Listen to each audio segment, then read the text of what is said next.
Good morning. I'm Jeff Hammond, Executive Director at International Ground Source Heat Pump Association. Thank you for joining us for the July IGSPA Dig Deeper. We're happy to have John Manning as our speaker, and we thank Water Furnace for being the sponsor. Water Furnace was a gold sponsor at our 2023 conference, and that was one of the benefits of being a gold sponsor. So we thank them for their sponsorship. Before we get started with John, I have just a few announcements to go through to make sure everybody's up to date with the latest IGSPA news. So we'll start that right now. If you are interested in speaking at one of these town hall or Dig Deeper webinars, just go to IGSPA.org. We do have a couple left openings for town halls and Dig Deepers. Just click on the training and events calendar button and you'll see an abstract form in there. We have, I think, September Dig Deeper, and there may be some later that are available. If you haven't heard about our 2025 conference, we're pushing the annual conference back just a few months so that it falls in March instead of December. 2025 is is working with Geothermal Alliance of Illinois, and that will be in Champaign, Illinois, March 11th through the 13th. So check that out at IGSPA.org. We do have a hotel room block available. As you can see from this chart, it's already about 50% full. There are other hotels in the area. However, if you'd like to just walk from your room to the conference center, this certainly is the most convenient way to go. Early bird registration is through the end of January. We have a lot of opportunities for sponsorship and exhibitors. We also have conference program advertising coming out next week. And so there's a lot of opportunity to get your name out in front of a large crowd.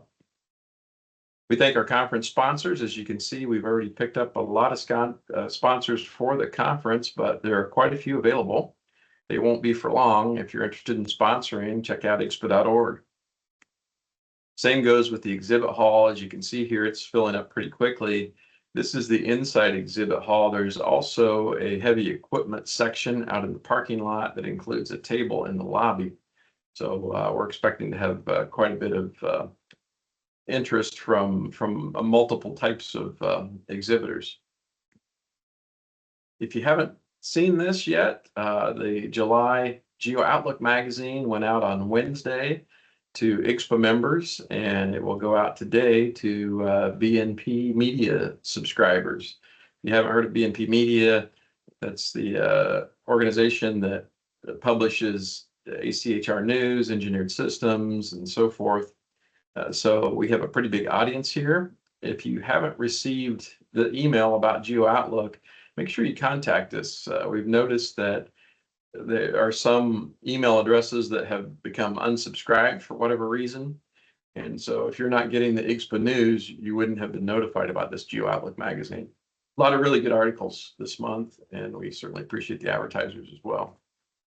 We have a new 2024 IGSPA membership program. If you haven't checked this out, there are a lot of new choices here, from just a directory only listing to all the way up to the benefactor membership. So various levels that should fit everybody's needs, including a retired and student rate. We have a new member portal. If you haven't logged on lately, you will have to change your password, but I think you'll like it a lot better. It has your membership and certification information right on the portal. So you can see the expiration dates, numbers, CEUs, all that kind of thing. We would love to have your help on some new IGSPA databases. We're gathering information on projects. All the time we get questions about, what about schools? What about churches? Are there any installations in Illinois? Those kind of things. So we could use your help in populating that database. Phase 1 is done, which is a listing of links on the website. Phase 2 will be a searchable online database, but we need a lot more information before we get to that point. We're also working on licensing and CEU requirements. Same thing. There's a form on there. If you could help us out with your state or province, then that just helps all members as we gather that information. We have a short window here for the public review. It's ending here August the 6th for the binational C448 standard installation and design of ground source heat pump systems. So if you haven't seen that email, you'll want to go to the website on the front page of the IGSPA website, you'll see one of the news stories gives information about the public review. If you'd like CEUs for this Dig Deeper webinar, just simply send your name and email in the chat or in the Q&A. Some people have difficulty using the chat, and we'll get those recorded for you. There is a new option. If you're watching this live, you don't have to worry about this, but if you are watching the recording, you'll need this Dig Deeper webinar code, and just simply submit your name and email to info@igspA.org with this code, and you'll be able to get credit for watching the recording. Just a few housekeeping items. We do take questions after John's presentation, so if you would submit your questions in the chat or Q&A, and I will read those questions at the end of John's presentation. If we don't get to all your questions, we'll follow up just as soon as possible. And as I mentioned, this session is recorded. You should see the recording on the website probably Monday or Tuesday timeframe. I just touched on this a little bit earlier, but when you are asking questions, if you can't get to the chat for some reason, it's maybe because of a security setting. So if you have a message that looks like this, just click OK so that you can join the chat. If that doesn't work, use Q&A. If all else fails, raise your hand and I'll unmute your microphone. So we want to make sure you are able to ask those questions. Just a quick disclaimer and potential conflict of interest, and we'll gear this up for John. The upcoming presentation represents the opinion of the presenter and does not represent any official position, opinion, or endorsement of any products or services by IGSPA or its members. IGSPA town halls and Dig Deeper webinars are for member updates and education on the latest information in the geothermal heat pump industry and are not meant to endorse one technology or brand over another. It is the presenter's responsibility to disclose any conflict of interest or position that may arise in the content of the webinar. Once again, we thank Water Furnace for sponsoring this webinar, and I'm thrilled to announce that John Manning is our speaker. Feel free to share your screen whenever you like, John. John started his journey with a grant from the National Science Foundation to study solar-assisted heat pumps as an undergraduate at Syracuse University in 1975. Upon graduation in 1977, he went to work at Carrier Corporation, ultimately designing multiple heat pumps, and was awarded the United Technologies Design Achievement Award. To satisfy his entrepreneurial itch, he left Carrier in 1988 to help start up Geotech, a geothermal installation company that was subsequently sold to Atlantic Energy, and in 1991 started Phoenix Energy Supply, a wholesale distributor of Geostar, Samsung, and Net Zero heat pumps. He also started and operates Earth Sensitive Solutions LLC, a design and consulting firm, Source Rock Geothermal, a turnkey loop installing company, as well as GeoGlide LLC, makers of the popular GeoGlide polyethylene fittings. So I'm thrilled to introduce John. Just a little bit of experience there. We're anxious to hear your presentation. Yeah, I probably could shorten that for you, Jeff, but I don't get this opportunity very often, so I figured I'd load it up. It's great to have the experience. Thank you, Jeff, not only for the introduction, but what IGSPA has done in the last couple of years is phenomenal. And I applaud all the work in these Dig Deeper webinars and town hall meetings and all the other activities you've got going on. So job well done. I looked through the participant list, and yes, I know quite a few of you, but allow me to introduce you to my younger self. Yes, as Jeff mentioned, 75, I was working on heat pumps in the sub-basement of Link Hall. My lab partner was working on gas furnaces, and I wonder what he's doing today. Anyway, the other interesting point of this from this clipping, which I dug out of one of my mother's boxes, the heat pump I was working on was actually built by Singer. So that's a name we don't see in the industry today. So without further ado, let's move back to the question at hand. Why do we put balance valves on loop field manifolds? Frankly, I don't have a clue. I don't understand why engineers want to put balance valves on loop field manifolds. So hopefully diving deep into the technical quantitative look at the use of a balance valve, uh, maybe we can improve how we approach loop field design. As Jeff mentioned, it's my responsibility to point out any conflicts I may have.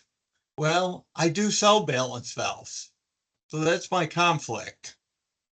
So here I am, and part of me wants to sell more valves. Another part says, well, what's the right thing to do?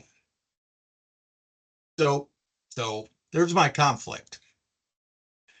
So let's dig deeper. Let's start off by getting us all on the same page with what is a balance valve. We're going to talk about the energy impact and pose the question, is balance important? And I'm going to try to illustrate this with a couple of case studies. So a balance valve is nothing more than what we call a Venturi nozzle, or taking advantage of the Venturi effect, which we can measure a static pressure differential as we accelerate the fluid through a nozzle.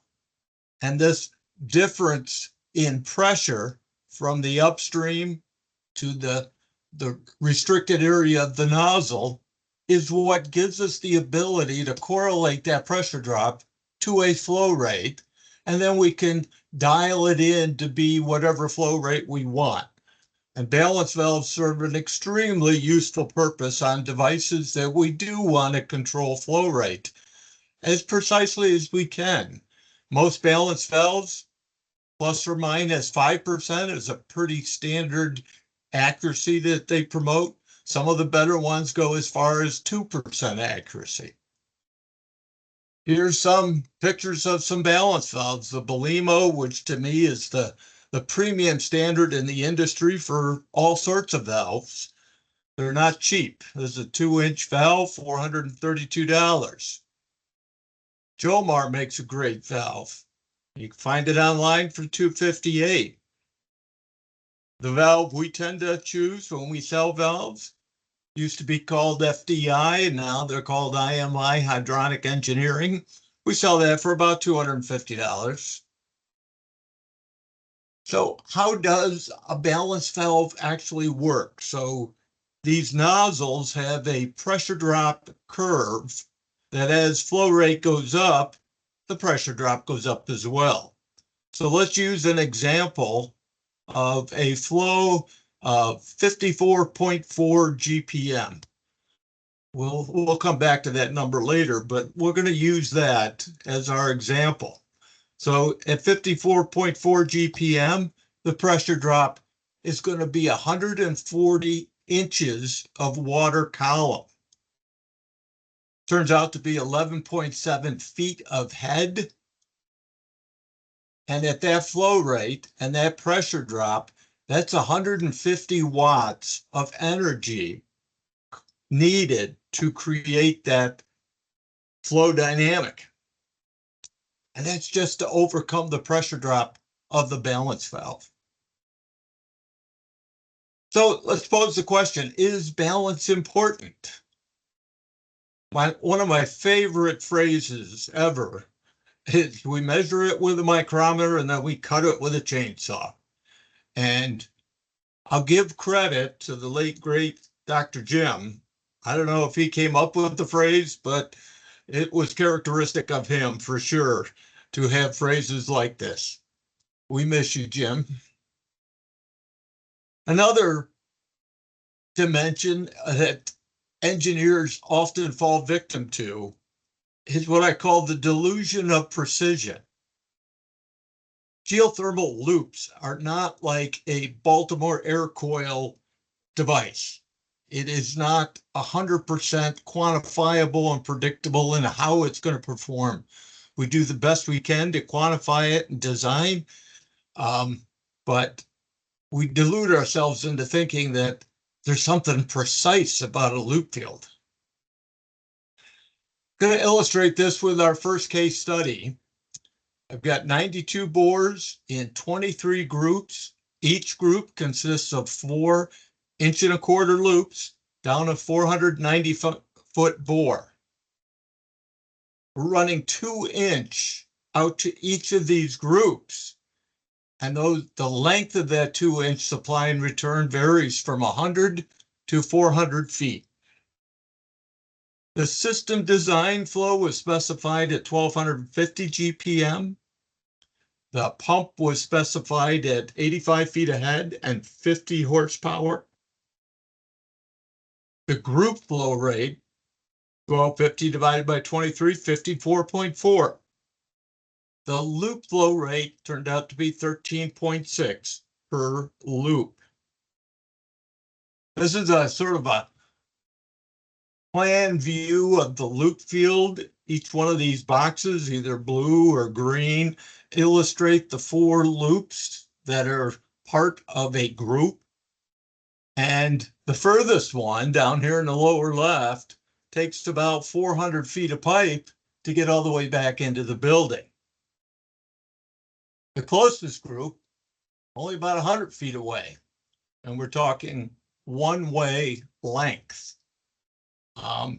To be precise, you want to look at the elbows and essentially look at the equivalent length. And one thing I wanted to point out, I always measure to the middle of the reverse return manifold, because one leg of that manifold goes to the opposite end and the other end starts at the beginning. So we pick the midpoint and calculate our lengths based on that. We actually designed and provided the manifold on this job. I did speak to the engineer asking if he would allow us not to use balance valves, but he wanted them. So we incorporated into it the balance valves.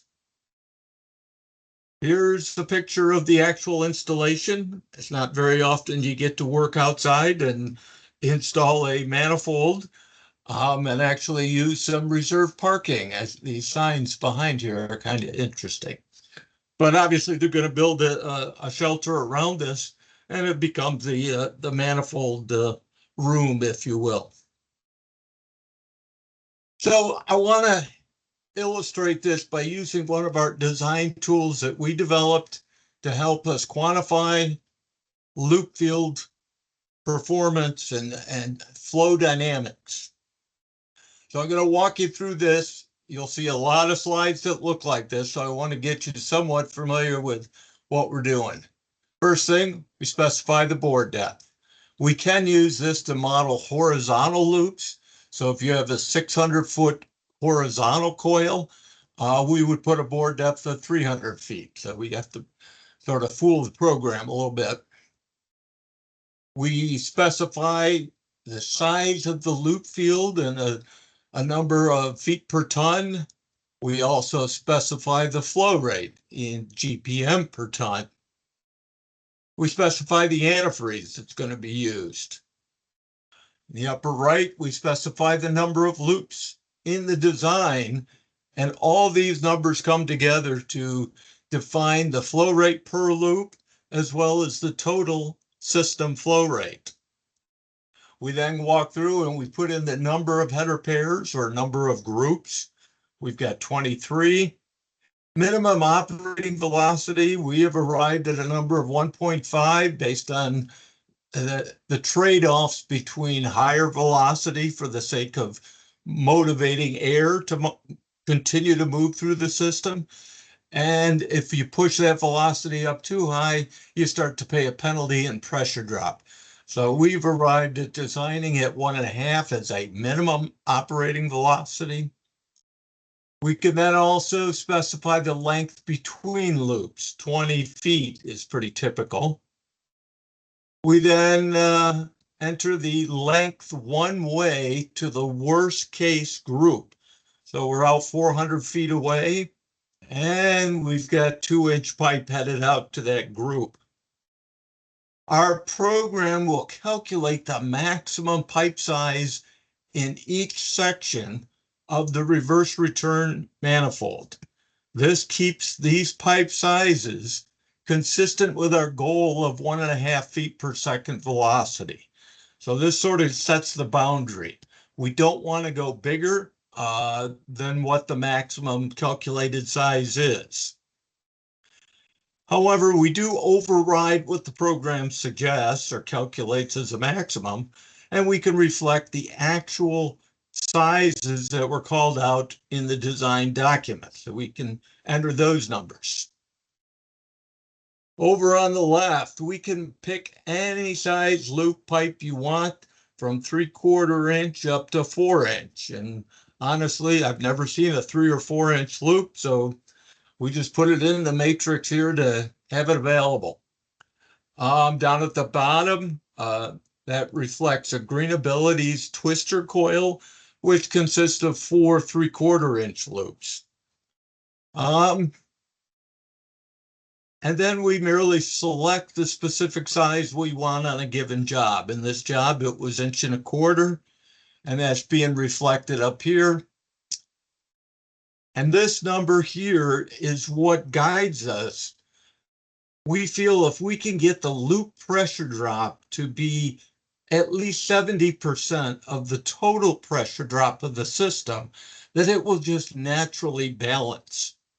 And in this case, it's telling us that this model is telling us the bulk of the system pressure drop is not in the loop. It's in the horizontal piping and the reverse return manifold. So this tells me we can do better on this particular design. A total system pressure drop of nearly 160 feet ahead is the result of all these calculations. And I'll come back to that number shortly.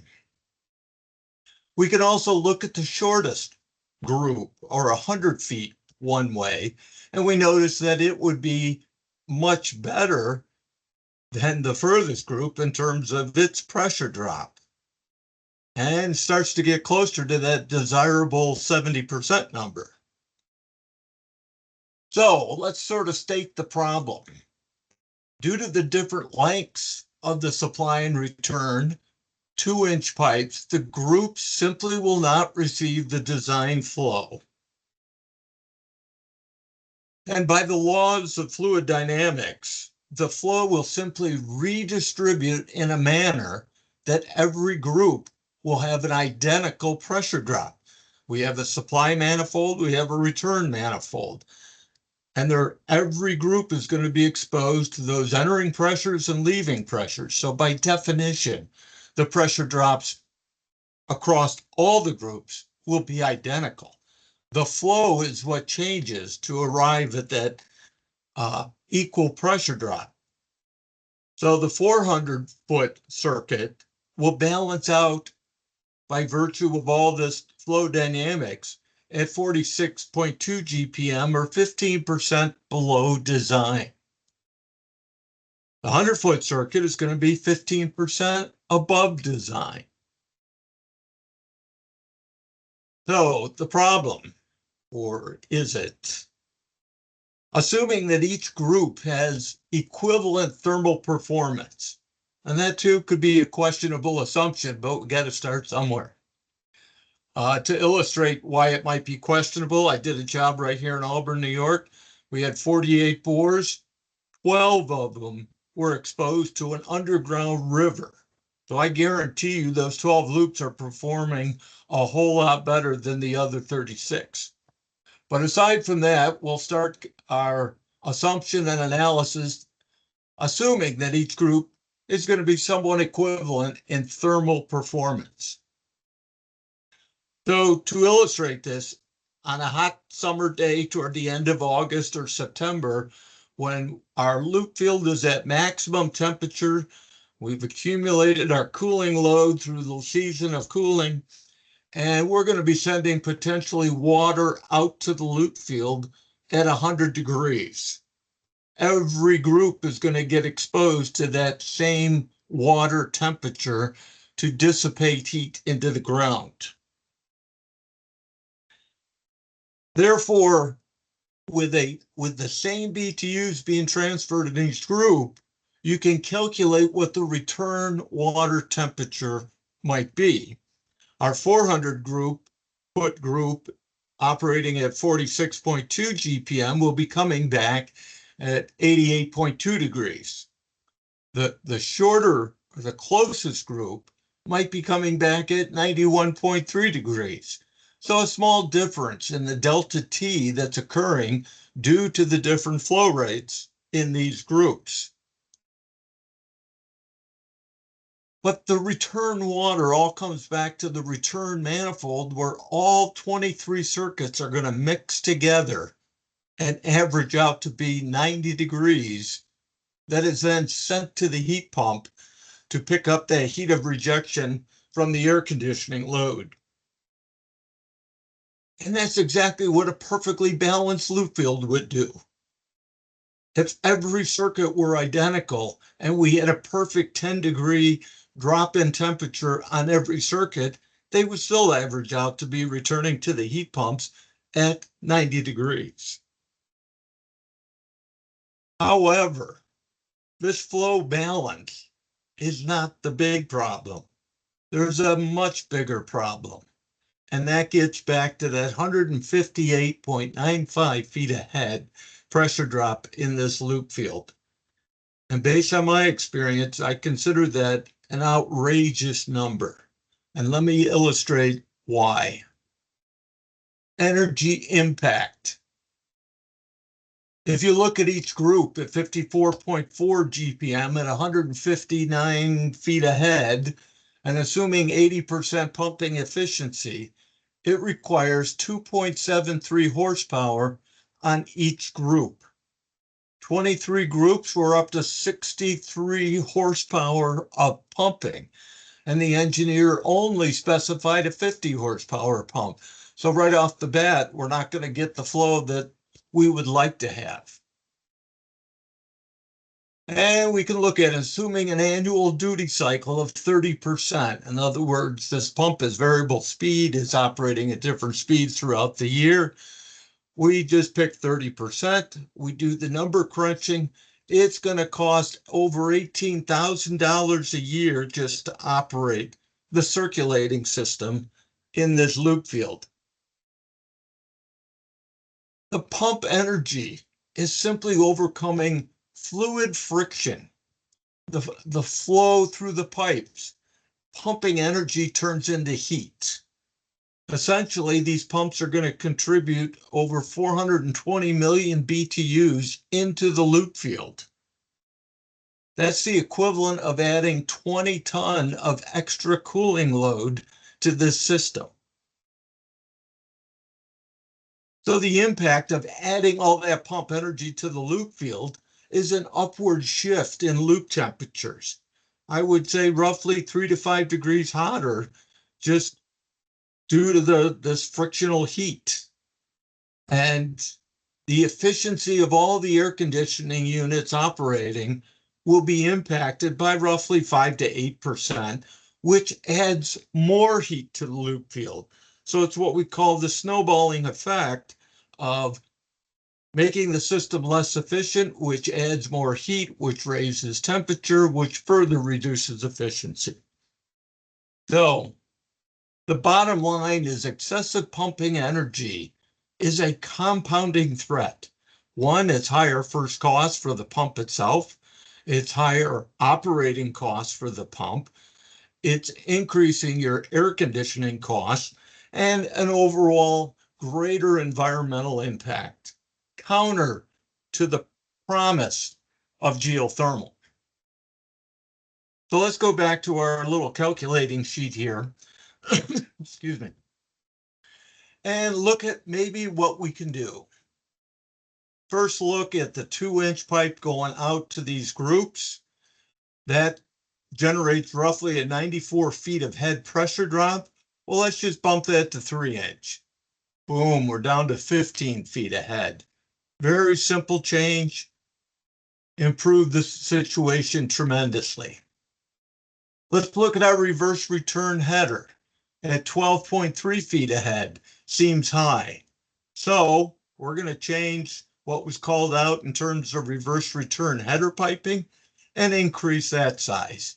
We've dropped that pressure drop now down to about 4 feet ahead. So all of a sudden, our 1.25-inch loop is 74% of the total system pressure drop. It will almost automatically, naturally balance at that point. However, we're not done. I think 52.8 feet ahead on the loop is too high of a pressure drop. We can do better. So we're going to go down to our table. We're going to pick an 1.5-inch loop. We drop the pressure drop, but now the loop is no longer above that 70% benchmark we're shooting for. So we go back and we look at that 3-inch pipe and say, let's make that 4-inch. And now we're getting our loop pressure drop to still be the dominant pressure drop of the system. Our total pressure drop is down around 35 feet. Things are looking pretty good right now. So this is for the furthest group. Let's take a look at the closest group at 100 feet. Pretty close, 32 feet ahead instead of 35 feet. Well, maybe I don't need 4-inch for that close group. So we'll drop that to 3-inch. And we start dialing in these groups so that we've created a very similar pressure drop and flow at close to our design flow objective. So let's look at the energy impact of making these changes. Horsepower's gone down from 60 down to 13. We look at our operating costs and energy, our pumping energy, we went from 420 down to 92 million BTUs.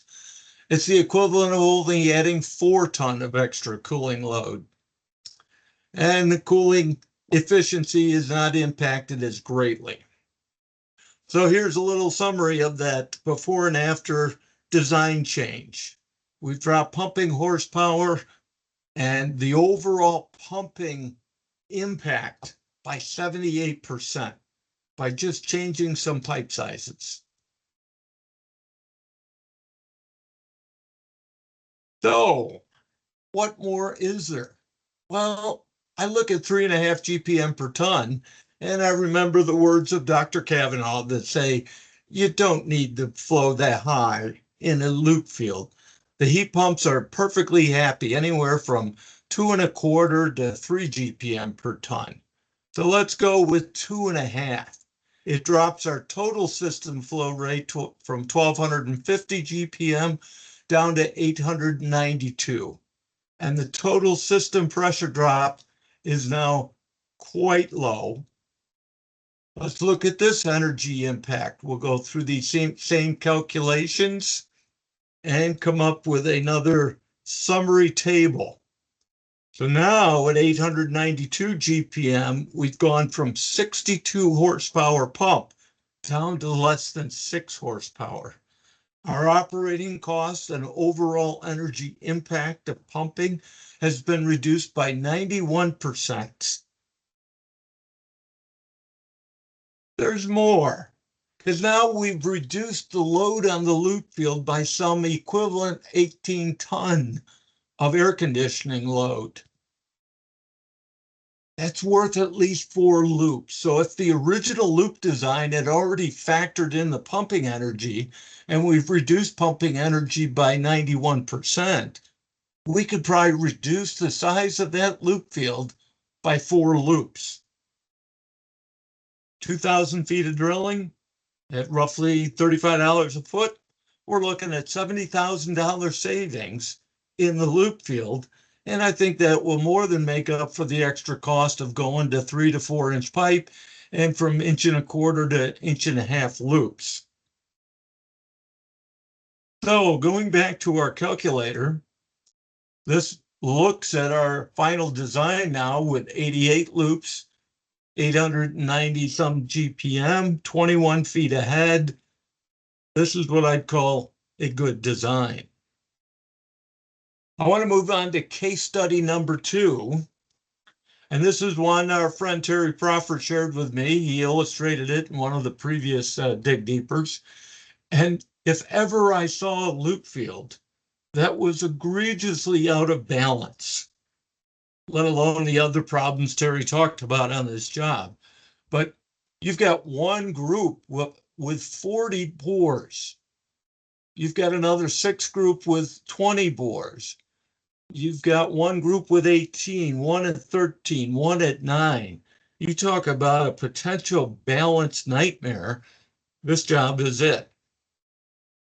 Now I went through and I looked at each of the 10 groups. I'm going to quickly go through these, and you can see how our calculator illustrates the performance of each of these groups. And I'll just go through them all quickly and arrive at a summary table. So here's our 10 groups, ranging from 9 bores per group to over 40 bores per group. I just don't understand why anybody would want to go that far out of balance. Now, we quite often have different sized groups, but we try to keep them somewhat close to each other. But even under this extreme case, the actual flow balance that will occur is roughly plus or minus 20%, with a couple of outliers.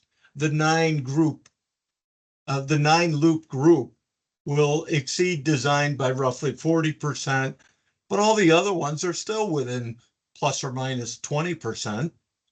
So it illustrates to me that, maybe we get too focused on trying to have a perfect balance, and we should be focused on designing the loop to perform well. So the energy impact of this particular job, I'll go through these numbers relatively quickly. I did come up with a 102 horsepower pump, and Terry did share with me the original design did have a 100 horsepower pump on it. It translates to roughly $35,000 a year operating cost just for the pumps. 800 million BTUs, or the equivalent of adding 38 ton of extra cooling load into that loop field. Again, same impact of having loop temperatures higher than what you'd like to see them.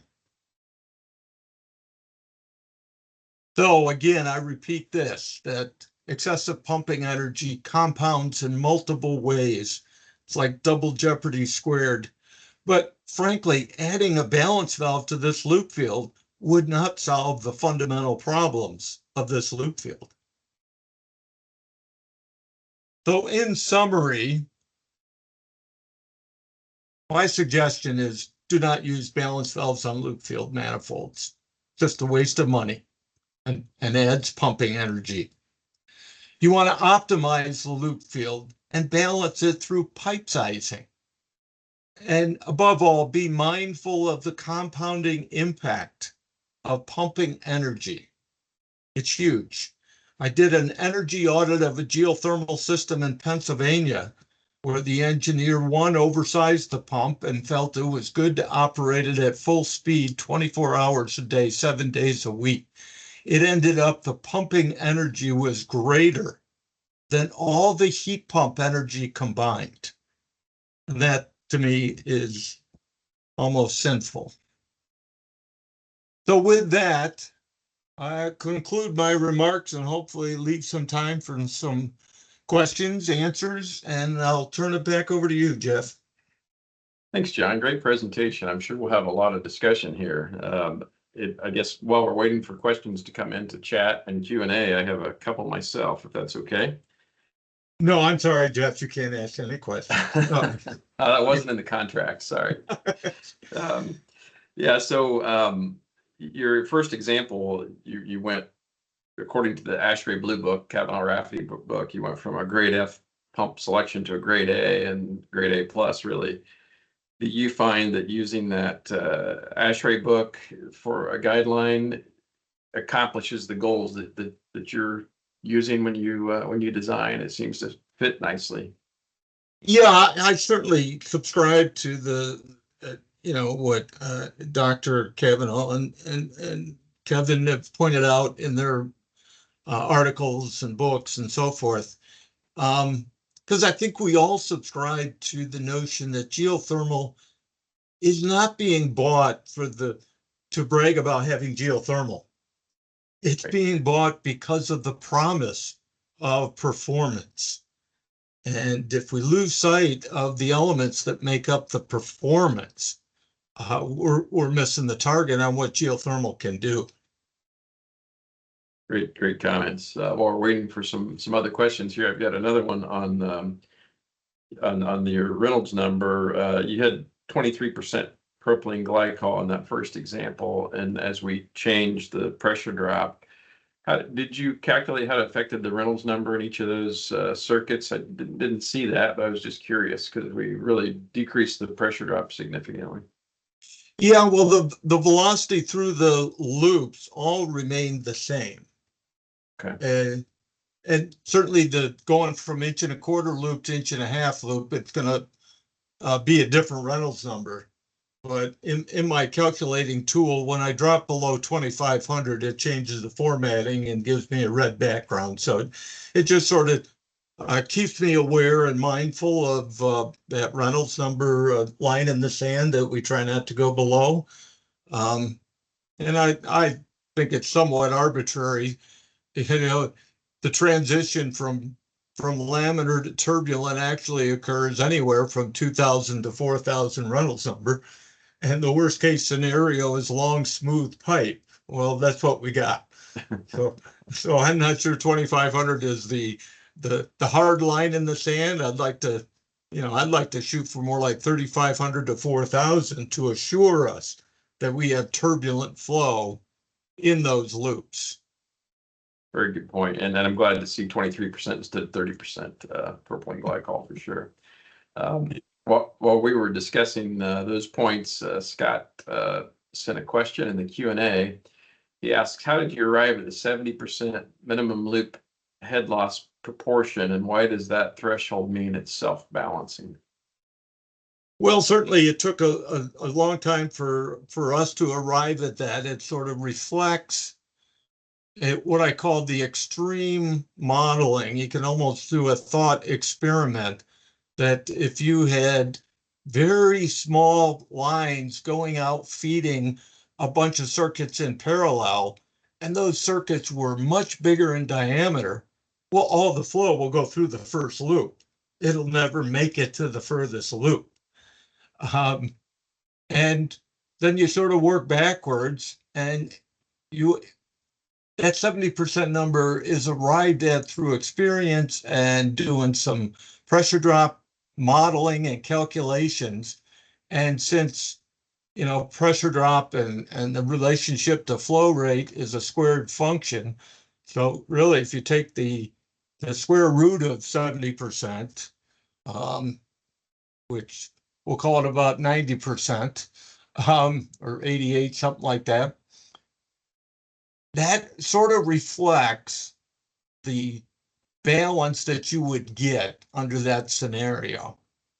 And I guess I can't really go back through how I arrived at it, but in detail right now, but we went through several iterations of trying to say, okay, if we're shooting for a plus or minus 5% balance, ideally, and I think we could live with plus or minus 10% flow imbalance and not see any thermal impact on the loop field, that this 70% factor that we've arrived at sort of is an indicator that we're in the right ballpark.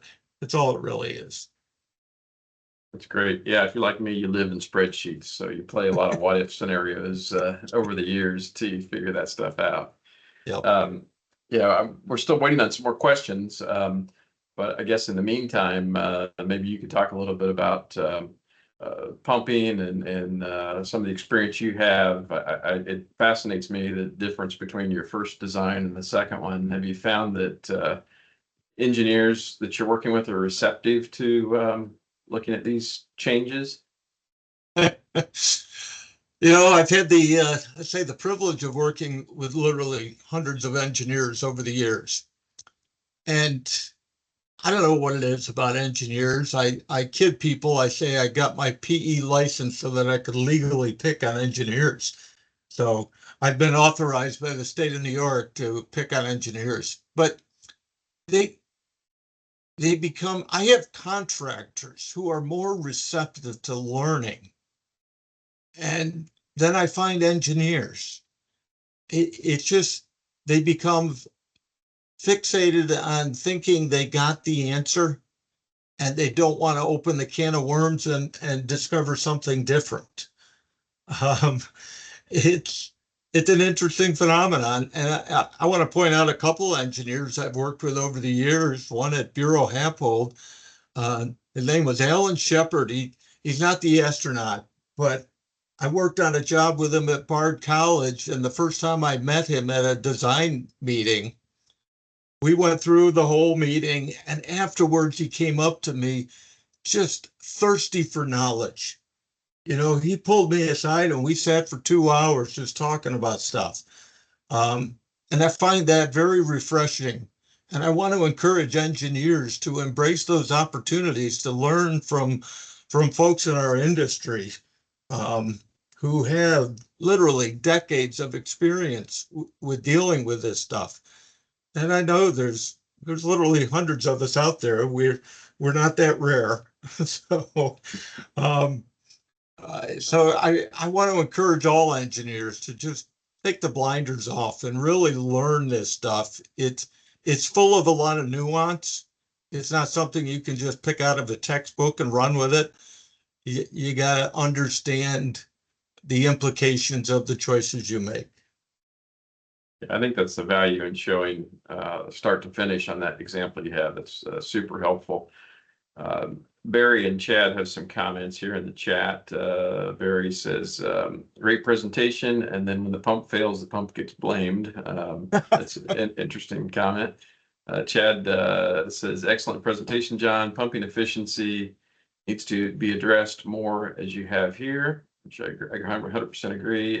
Barry comments, watts are dollars. So any reply to those comments? Well, certainly, I think of Cameron holding the point that indeed pumping energy is like I said, it's a compounding threat. It's just dollars up front. It's dollars in operating costs. Its impact to the overall system efficiency.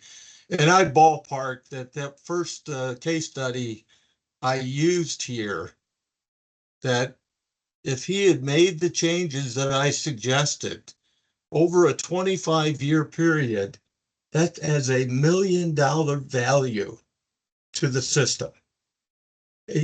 And yeah, some people may say, well, I don't want to go to a 3-inch pipe because it costs more. Well, I'm sorry.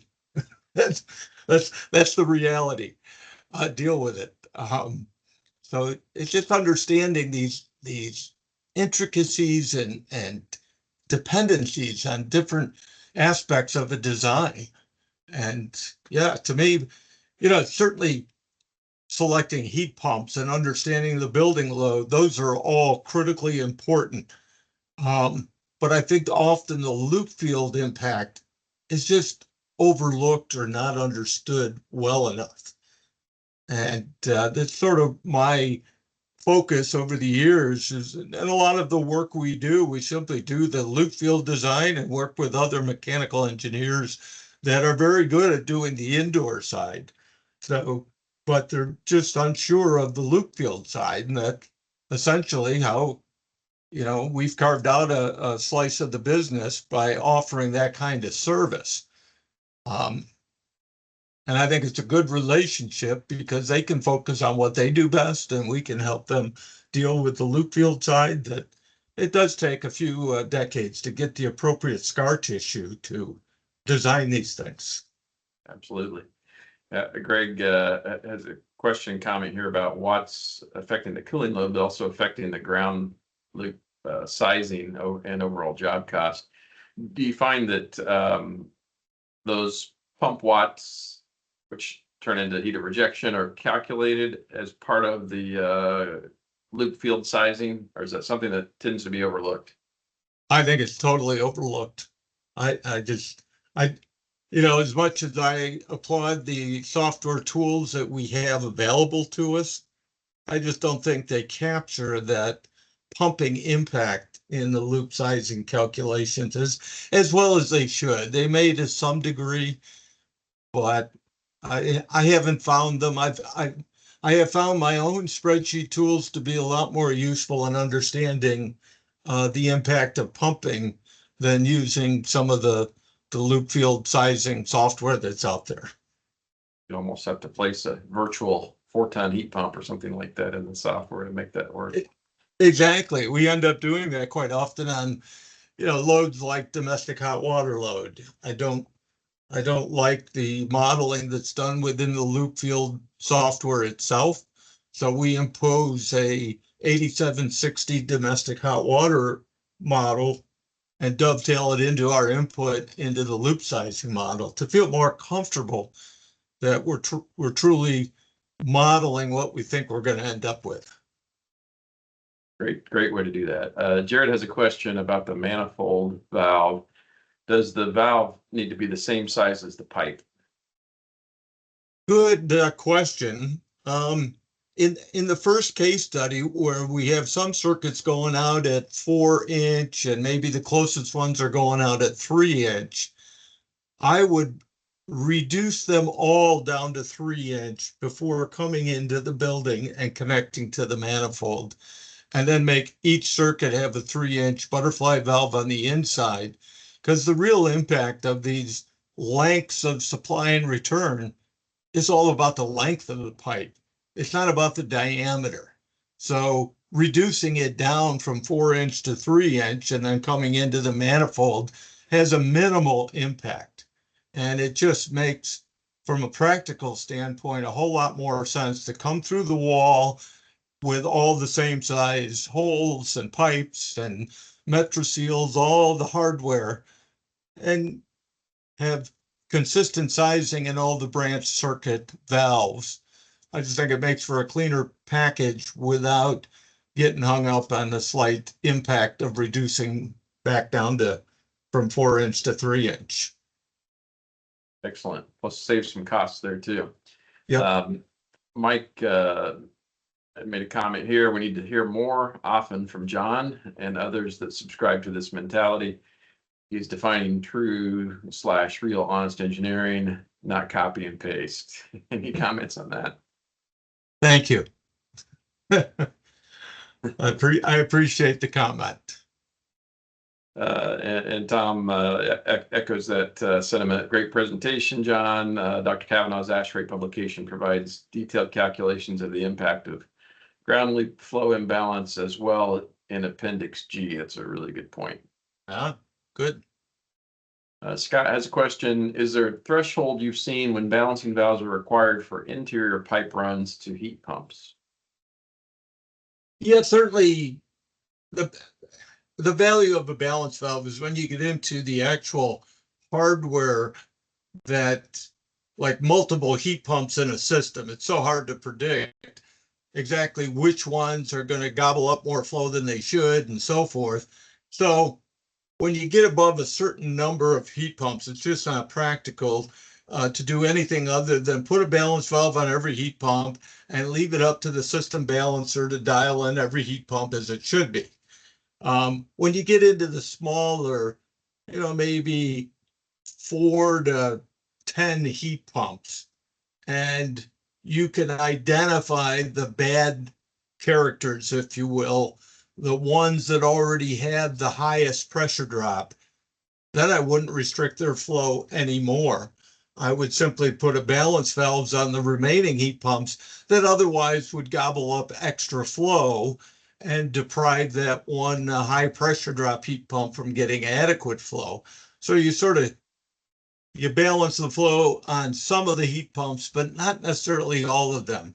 But from a practical standpoint, you reach a point where you've got the piping dynamics are so hard to truly analyze. I mean, we've done some pretty complex jobs, but you reach a point where you just put a balance valve on every heat pump and dial it in. Yeah, you're going to pay a pumping penalty because you're restricting the flow on every heat pump, which is worth avoiding if you can, but sometimes it's just not practical. Very good. Well, we are right on time. We've got about 4 minutes to spare. Thank you so much, John, for the presentation. Thank you for attendees and the great questions. We need more of these types of discussion in our industry, and I think we'll have even more success. So thanks so much, everyone. Have a great weekend. Appreciate your time, John. And the recording will be online and probably the beginning of the week. Thank you to everybody. Yeah. Bye-bye.